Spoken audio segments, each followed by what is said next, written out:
Pemirsa TV Muhammadiyah yang berbahagia, kembali kita dalam acara teras kita bersama Profesor Rohmin Dahuri, Guru Besar Pengelolaan Pesisir Lautan di IPB Bogor.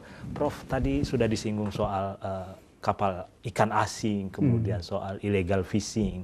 Sebetulnya kan banyak yang ingin masuk investasi ke dalam Indonesia karena potensi kita memang luar biasa. Tapi dengan tadi Prof sebut lebih banyak mengerem gitu. Bagaimana ini sebetulnya, Prof? Produktifkah atau kontraproduktif jadinya? Kalau menurut saya kontraproduktif ya, karena faktanya maaf ya, kalau Mas Iswanto dan para pemirsa TV Muhammadiyah melihat portfolio kredit perbankan ya, selama 10 tahun terakhir, alokasi kredit perbankan yang dicurahkan untuk sektor perikanan, Mas Is, jadi bukan hanya perikanan termasuk budidaya dan pengolahan, itu hanya 0,29% itu. Itu kan mengindikasikan bahwa orang pengusaha Indonesia itu masih kecil sekali minatnya untuk investasi di bidang perikanan ya. Zaman saya masih tahu sendiri lah, kita setiap bulan membujuk itu aja sudah mulai berkembang, dimatikan lagi gitu ya. Nah, jadi untuk strateginya, jadi harus jangan salah ya, tidak semua kerjasama dengan asing itu merugikan kita, asal kitanya cerdas dan tegas gitu ya, bahwa misalnya ABK-nya harus minimal 75% dari ABK Indonesia. Yang kedua, dia harus bangun industri pengolahan di tanah air tercinta ini, iya kan?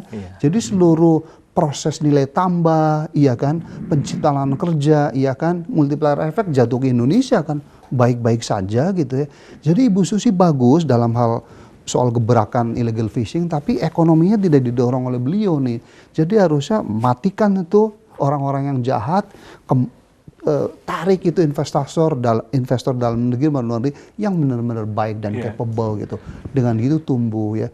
Dan satu hal lagi bahwa harus diingat, kalau produksi perikanan tangkap kan masih maksimum hanya 6,5 juta ton per tahun laut kita nih, Be.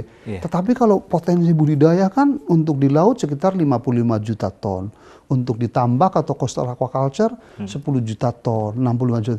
Jadi harusnya pemerintah lebih mengembangkan gas ya untuk meningkatkan budidaya perikanan, jangan hanya menangkap itu. Banyak komoditas yang dalam waktu 45 hari panen kayak rumput laut, kepiting soka, iya kan, bawal bintang, banyak sekali itu yang membuat penciptaan kerja. Kalau itu yang dilakukan, maka problem bangsa yang sekarang itu sangat mencekam, yaitu pengangguran, kemiskinan, kebodohan akan teratasi melalui program-program kelautan dan perikanan gitu. Prof, dalam catatan Prof, pemerintahan Presiden Jokowi ini, bagaimana pertumbuhan bidang kelautan ini, Prof?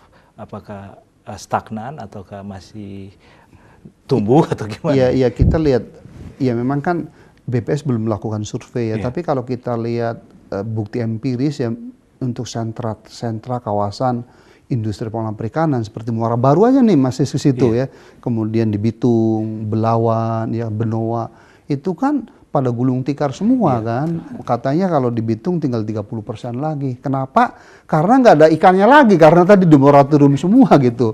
Udah gitu pukat hela dan pukat tarik yang 70 lebih nelayan kita menggunakan alat itu dilarang pula gitu. Jadi nelayan modern dimatikan, nelayan tradisional pun dihancurkan gitu ya. Harusnya kalau kita mau begitu pun ya harusnya kan ada alternatif dulu dong. Kalau mau melarang alat tangkap ini, alat tangkap apa dong ya. Jadi jangan lupa tugas kementerian itu adalah salah satunya membantu penyelesaian masalah bangsa. Masalah bangsa yang utama kan pengangguran. Kenapa itu terjadi? Begal, orang pada melacurkan diri, pada berzina, pada bunuh diri gitu. Ini fakta loh.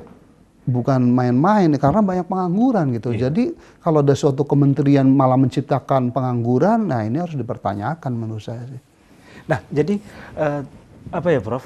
Sudah terlihat bahwa persoalan nelayan kita ini sangat kompleks, kemudian bukan hanya sekedar menenggelamkan kapal, kemudian juga bukan sekedar melarang ini itu gitu ya, tapi harus lebih sistem bisnisnya, seluruh supply chain-nya. Jadi apa namanya, sarana produksinya harus disediakan pemerintah, kemudian handling dan processing ikannya pun pemerintah harus membantu nelayan, dan yang terakhir jaminan pasar.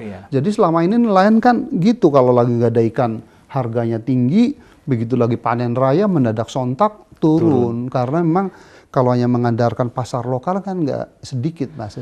Jadi pemerintah harus bangun itu yang namanya cold storage, industri pengolahan, pabrik es, sama pembeli-pembeli gitu, supaya setiap hasil tangkap nelayan itu bisa terpasarkan dengan harga dalam bahasa ekonomi sesuai dengan nilai ekonomi yang artinya menguntungkan nelayan gitu. Ada gagasan di tengah masyarakat, Prof, sebaiknya ada semacam bulog di bidang perikanan untuk mengontrol atau untuk menjaga harga supaya tidak terlalu bergejolak. Itu bagaimana kira-kira, Prof, dengan sangat tepat. Kalau masih ingat, sejak saya jadi menteri kan udah saya usulkan gitu. Dan sekarang waktunya, karena Presiden Jokowi menjadikan maritim itu sebagai program utama. Beliau kemana-mana berbicara mengenai maritim. Iya kan, hanya 2 presiden yang sidang kabinet khusus kelautan perikanan, waktu zaman Bu Mega dan zaman Pak Jokowi gitu ya.